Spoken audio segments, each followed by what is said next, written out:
Hello, and welcome to episode 321 of the official EstablishTheRun.com podcast. My name is Adam Levitan.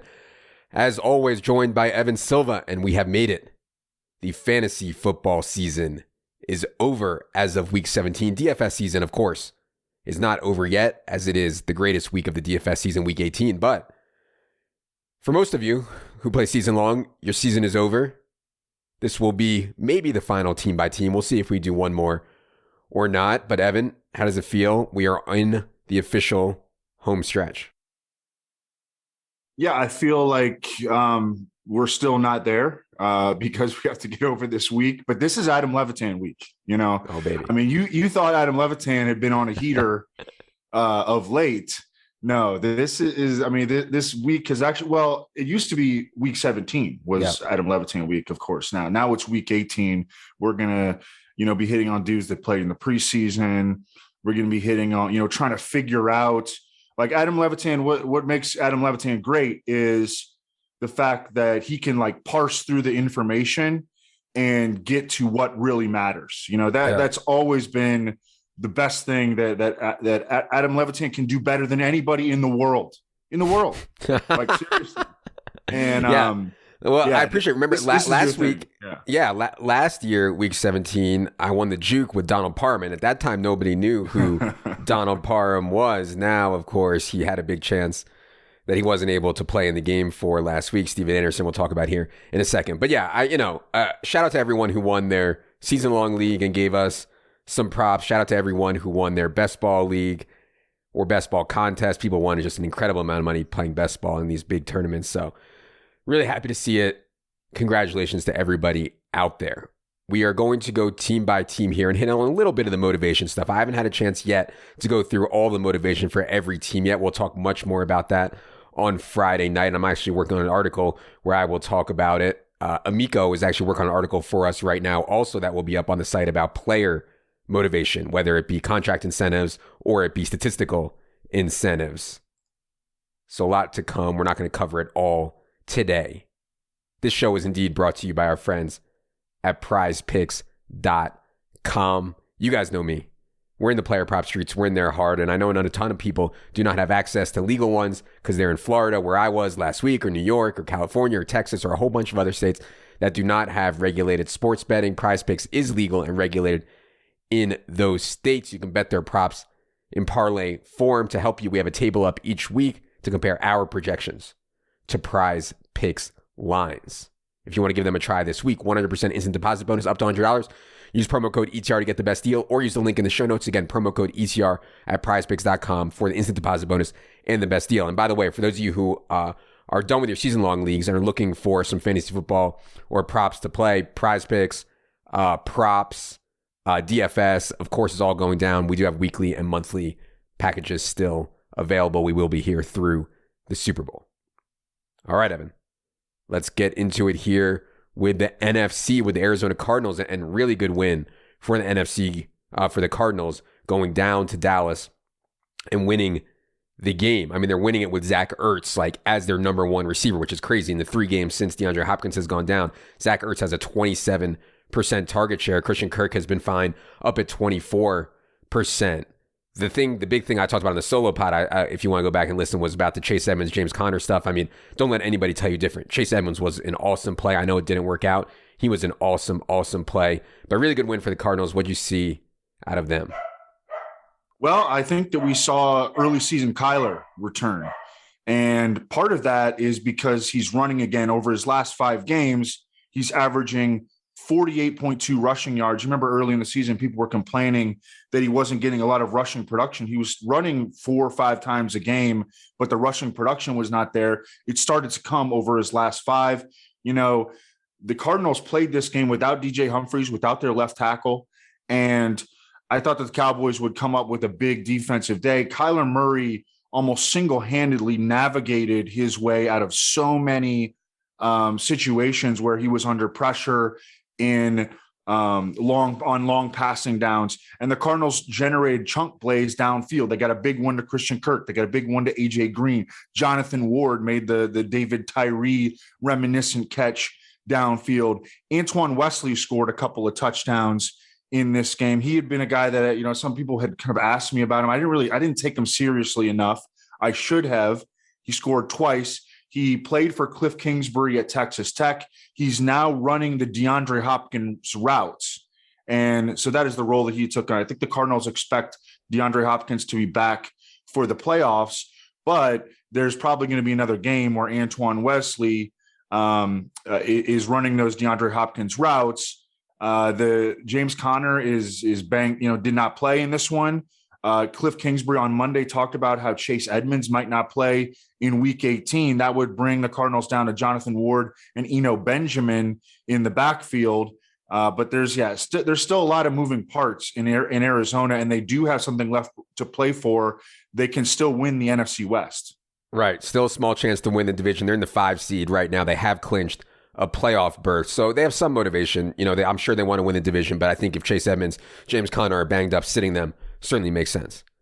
Atlanta, not a lot to say on Atlanta. I thought Kyle Pitts had one big play, but then looked like when he was running around, he hurt his hamstring. I think he continued in the game, but did not look great. So I would be careful about that in Week 18, home versus the Saints to close out they had as many wins as they think they could have this year given their talent, but still not a great season for Atlanta. Anything on them? Yeah, they were officially eliminated from playoff contention against Buffalo. No surprise there. They're going to be playing spoiler this week against the Saints. The Saints are still alive. And if you look at the possibilities for the Saints to get in, like, they're real. But I think the Falcons will probably go all out here. Yeah, Kyle Pitts had 69 yards in the first half, only played 2 snaps in the second half. Yeah. We're going to have to look at him on the injury report. I agree with you. I think he probably got hurt. Yeah. And then Cordero Patterson, his usage continues to be like just head scratching down the stretch. At one point earlier in the season, looked like he was the Falcons' offensive focal point over his last 3 games, touch counts of 11, 8, and 13. He's essentially now splitting the backfield with Mike Davis. Speaking of teams that are eliminated, the Carolina Panthers, and, I know, like, Sam Darnold was fine earlier in the year. I mean, he sucks, man. I mean, he just sucks. He's so bad. I mean, they just had no chance. And I know the game was somewhat close. It just never felt like they had a chance down there in New Orleans. I don't think we can really have a lot of takeaways. Like, I still think that Robbie and DJ Moore can play, and I'll probably want, depending on what they do at quarterback, I'll probably want to be overweight them next year, but I know it's hard to stomach right now. Anything on Carolina? Talked a lot about how, like, the Saints defense in this one, and they came up big. Sam Darnold was sacked 7 times, 5.1 yards per attempt average, 2 turnovers.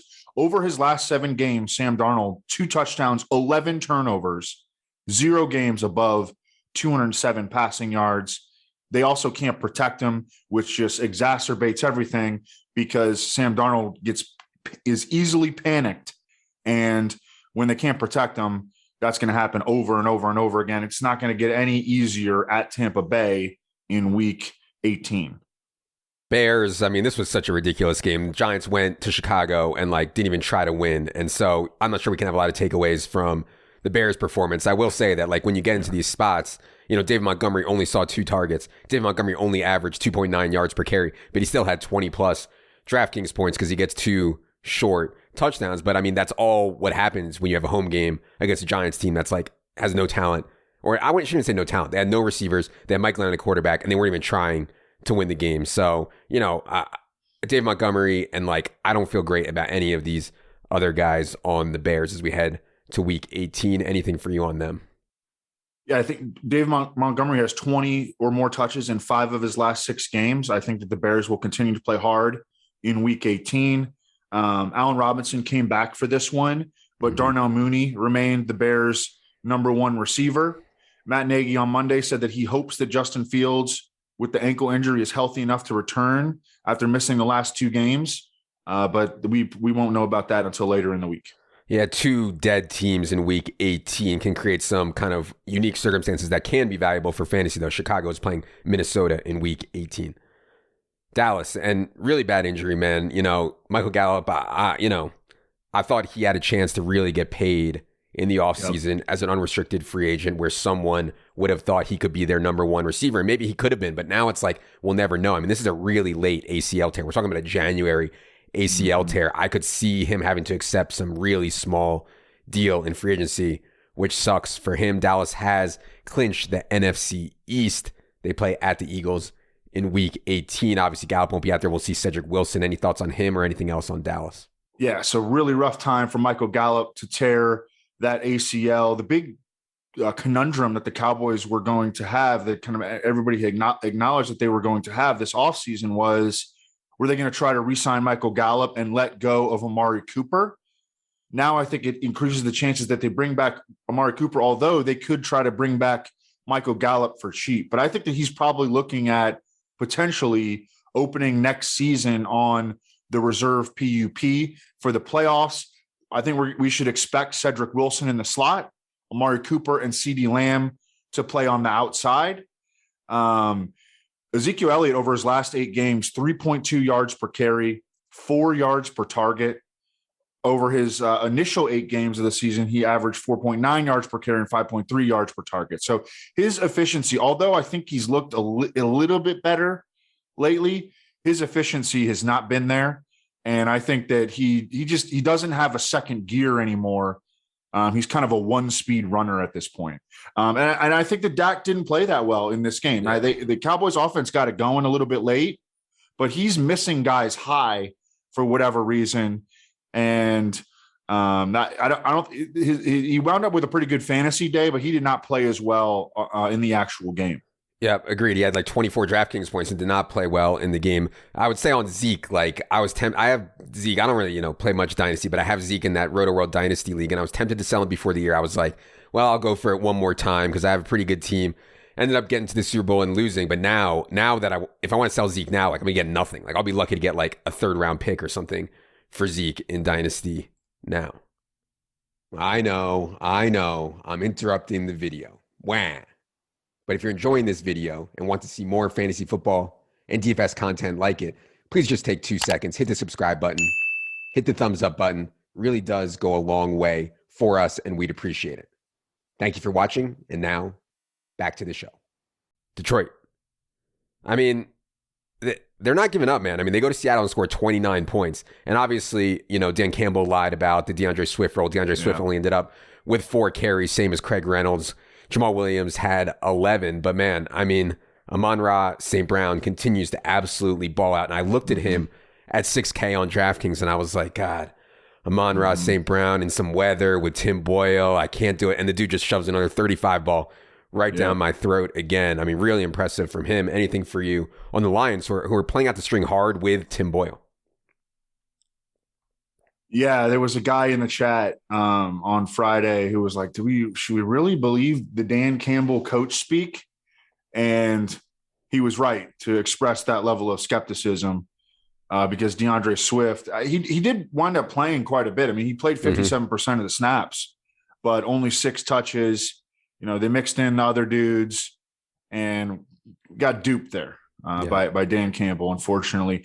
On Monday, the Lions placed both Penei Sewell and Taylor Decker, their starting offensive tackles, on the COVID list. That could become an ugly situation against Green Bay, although I don't think that Green Bay is going to play their stars. We're about to talk about them next, though. Yeah. Let's go to Green Bay here, and they have. Oh, I just want to get your take on Amon-Ra St. Brown going forward. Like, do you think he's actually like legit? Because, right now, people are gonna be really excited to draft him in like the 4th round or something next year. Yeah, he's producing at a quarterback-proof clip right now. I think that if they get some big time outside receivers and TJ Hawkinson comes back, and DeAndre Swift is healthy, then we're not going to be able to count on him for 11 plus targets every game. Right. But I do think he's a legit, really good slot receiver and someone that is, should be like a little bit of a building block in the slot for the Lions. Yeah, for sure. And obviously Hawkinson and Swift out has made a huge difference for Amon-Ra St. Brown, but still think, really, really impressive. All right. Green Bay. So shout out to the Packers, man. Aaron Rodgers again, I think is going to win the MVP. He's a heavy favorite over Tom Brady. Now you could argue, I think, for either one, but Aaron Rodgers has clinched and the Packers have clinched the number 1 seed in the NFC, and I think that kind of leans everything towards him. I think we're likely to see Aaron Rodgers, Aaron Jones, maybe A.J. Dillon sit in this game, so you're going to see like Jordan Love and Patrick Taylor. It's going to be a mess. What do you think about Green Bay as they head to the playoffs? We don't have to get into all the scrub talk until Friday night. Yeah. Matt LaFleur says we're going to play our guys and approach it like any other game, but that just seems unlikely, and sometimes coaches will say that early in the week and they'll, go back in the meeting rooms and think about it more as the week, progresses and realize that, hey, there's a bunch of guys, in the trainer's room, struggling with health. And by the end of the week, they're like, no, we're not doing that. And I think that's probably what's going to happen. The Packers can't move. They've clinched the number 1 seed, right? They can't Correct. move. Correct. Yeah. So it doesn't make a whole lot of sense. Who would you vote for, Rodgers or Brady, for MVP? Rodgers. I'd vote for Rodgers. I'm interested to see if some sports writers hold against Rodgers the vaccination thing. Yeah. Though. I'll be interested to see the final votes. Yeah. Yeah. Rams. So exactly what we thought would happen with Sony Michel happened. He played 57 snaps. Jake Funk played 1. Buddy Howell played 0. And this is kind of like, right out of McVay's playbook. Like, he likes playing his guys and playing them a lot, playing them for every snap. They have a home game against the 49ers next. I think they're going to play the game for real because they want to get the number 2 seed. Like, you no longer get a number 2 seed. You no longer get a bye with a number 2 seed in the NFL, but you do get 2 straight home games if you get the number 2 seed. And I think that's pretty valuable. What you see out of the Rams. They almost lost that game to the Ravens. They needed a late comeback to beat Tyler Huntley. Yeah. Sony Michel continues to be, I think he played all but 1 snap in that game. Over his last 5, Sony Michel averaging 24.8 touches, over 110 total yards per game, 3 touchdowns. He's playing well. They obviously trust him in all facets of the game: pass protection, receiving, running between the tackles. Cooper Kupp needs 12 catches to break Michael Thomas' all-time receptions record. The Rams are going to be playing for that. He needs 136 yards to break Calvin Johnson's all-time receiving yards record. Rams are going to be playing for that. And they're playing the 49ers, who just placed 3 starting DBs on the COVID list on Monday. So, I think the Rams are pretty much going to go all out. Vikings. So Kirk Cousins sits in a game they have to have, and of course they're just dead. Sean Mannion's dead. They have no chance. They get absolutely wrecked by the Packers, and now they are officially eliminated. I think we could definitely see some guys rest here for the Vikings in their final game, but really disappointing season for the Vikings. Even before all this Kirk Cousins, COVID stuff happened, like just a really disappointing year for them. Anything on the Vikings? I thought it was weird during the game, and I really like Chris Collinsworth. I think he's one of the best color guys in the business. How upbeat and positive he was about Sean Mannion while the Vikings were getting creamed like 24-0 and like had like 1 first down passing or something like that. He was like, Sean Mannion's out here playing real well, like it's just like, really? I don't know if we're watching the same game. I don't know. Maybe that they have the same agent or something like that, but no, but Collinsworth is really good. I thought that was strange. He kept talking about how good Sean Mannion was, and Sean Mannion is not good. Disaster. Saints, as you mentioned, still have a chance to get in. I thought Marquez Callaway played a really good game. He had a bad drop that I just slammed off his chest, but 6 catches for 97 yards. He obviously did not have a good year, especially relative to the preseason hype that he garnered, but good game from Marquez Callaway with Traquan Smith out for this game. Mark Ingram also sat out, but Alvin Kamara only 13 carries. Taysom Hill stole 12 carries, as we kind of know can happen. Anything on the Saints as they head into a must-win, obviously, if they want to keep their hopes alive? Yeah, Alvin Kamara played 78% of the snaps. That was his most since week 7 with Mark Ingram out, but he only had 18 touches. He was good in the passing game. The Saints' top 3 receivers against Carolina were Marquez Callaway, Little Jordan Humphrey, and Deontay Harris. They're going to have to go back to the drawing board and rebuild their wide receiver core in the offseason. Marquez Callaway, I think, is talented enough to maybe be their number 3, but he was their number 1 on Sunday. The Saints right now are the number 8 seed in the NFC. If they can beat Atlanta in week 18, and then the Rams beat the 49ers, the Saints are in. I mean, and that's very plausible. Beat the Falcons, Rams beat the 49ers. I mean, yeah, I mean, we could get playoff Taysom Hill here. Yep, for sure. Not playoffs, the New York Giants. I mean, I get that you go to Chicago with like no offensive line and no wide receivers, and you know they couldn't protect Glennon and whatever. I mean, they didn't even try. I mean, they threw it 11 times and ran it 39 times in a game they lost 29-3. I mean, just an absolutely humiliating season from top to bottom, and really like a humiliating last, like, I don't know, 5 years for the Giants. I don't think there's anything really left to say. I hope for Saquon's sake, and shout out Penn State, I hope for Saquon's sake he goes to a different franchise and gets it going again, because right now it seems like he's just drawing dead to score touchdowns, to have big games for the Giants. Anything for you on them? Yeah, and obviously it came a result of just the Giants just running the ball. Like, and I almost kind of don't blame him, because Mike Glennon dropped back to pass 15 times in this game. He took 4 sacks on 15 dropbacks. He fumbled 4 times, and he committed 4 turnovers.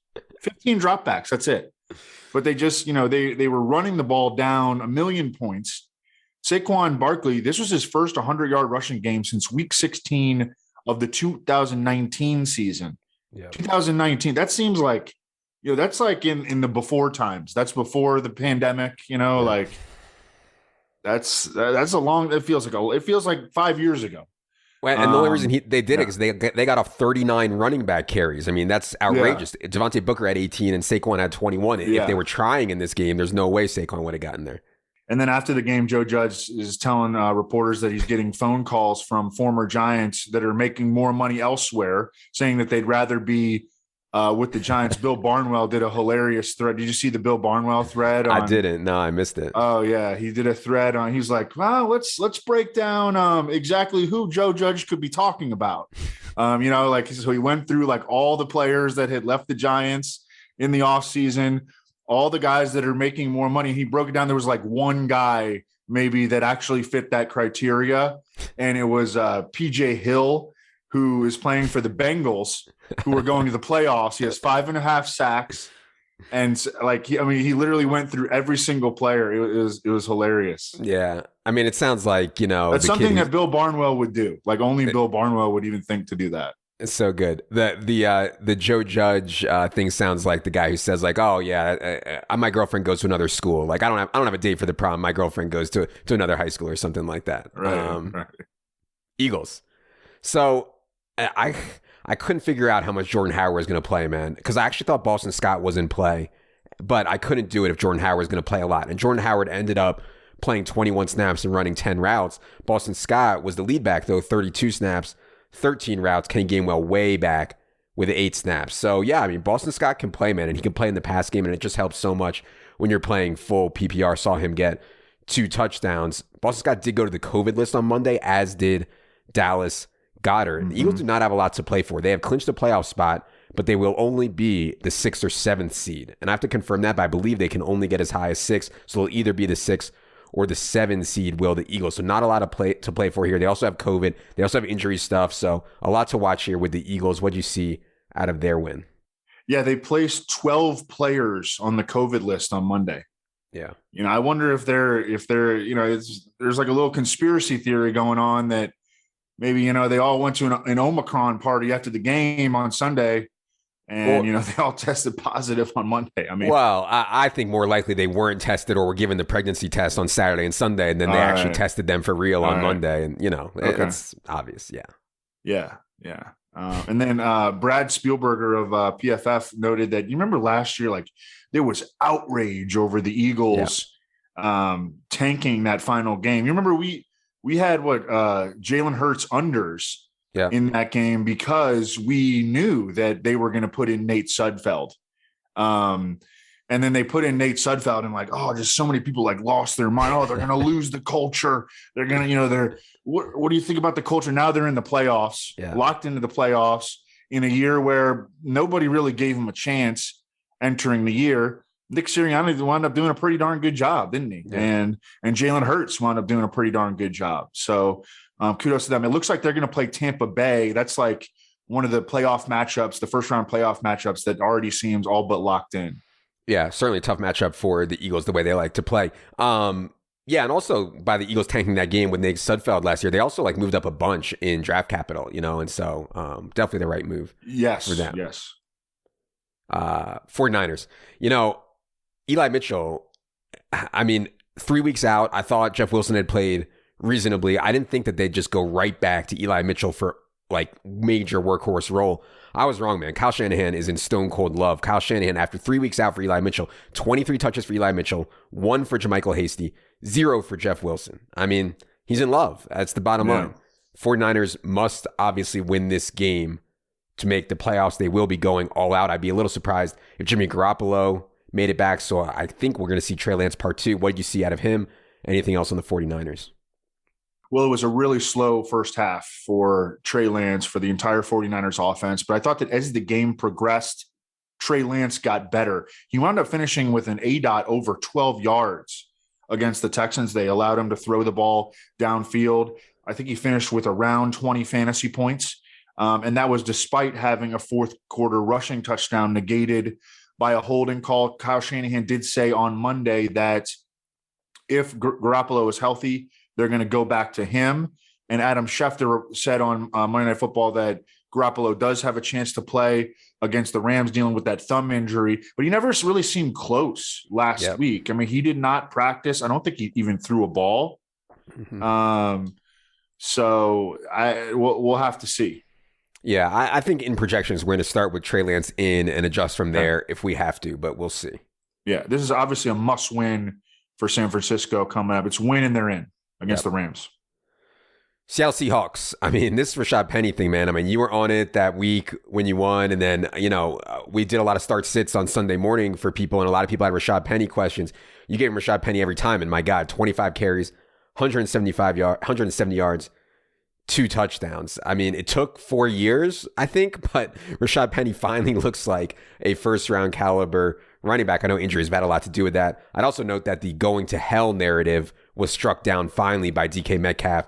6 catches, 63 yards, 3 touchdowns on 9 targets. I mean, I didn't think the Seahawks were like capable anymore of scoring 50 points in a game, but here we are, home game against the Lions. I guess that's what happens. What do you see out of the Seahawks?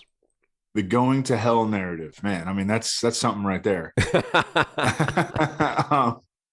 Rashad Penny, last 4 games, 7 yards per carry, 5 touchdowns, 125.5 total yards per game. And that's despite the fact that he really hasn't been used like at all in the passing game. But man, he is running hot on the ground.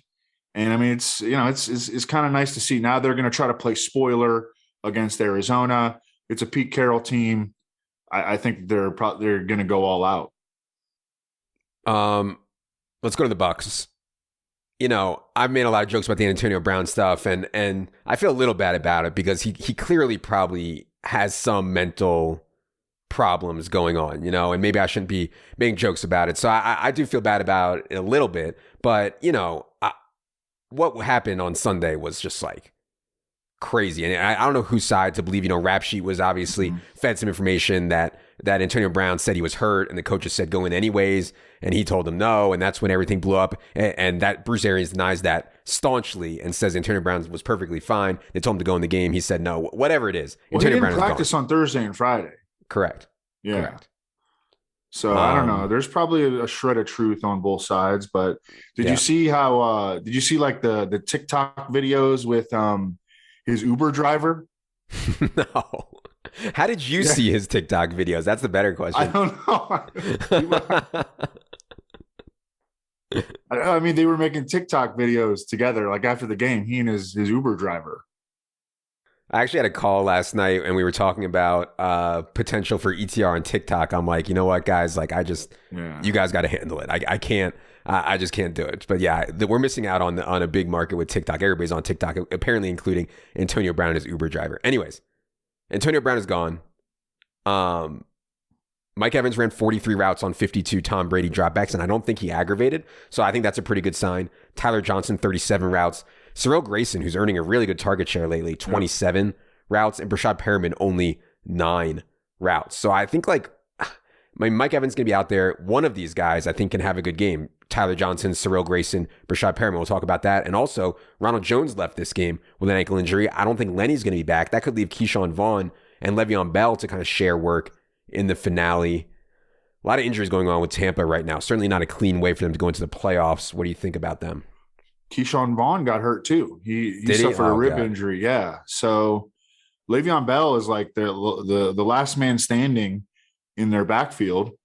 He could end up with a pretty big workload against Carolina. The Bucs, well, Bruce Arians said on Monday that they're going to play to win against the Panthers, but there's a lot of ways that you can work around the play to win phrase. Mm-hmm. And I mean, that doesn't mean we're playing all our starters the whole game. And that would seem kind of silly to do anyways, because they have clinched the NFC South, but they can't get a first round bye. They really can't move. I think they're locked into, I think it's the number 3 seed, I believe, in the NFC.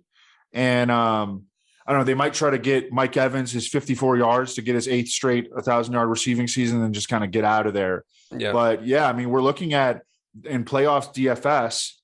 I think the number 1 is going to be obviously the number 1 is going to be Mike Evans, Tyler Johnson in the slot, Cyril Grayson as the other outside receiver, and then Brashad Perriman as the number 4. But yeah, we'll be talking about that a lot in January. It's already January. Yeah. They're going to need Gronk is the bottom line. And I played Gronk in cash 2 weeks ago and it didn't work out. Obviously, I was a little gun shy to go back to him last week, but he had a really good game here. And I think they're going to need Gronk big time with all these injuries and stuff going on. Last thing we're going to do here on the NFC is the Washington football team.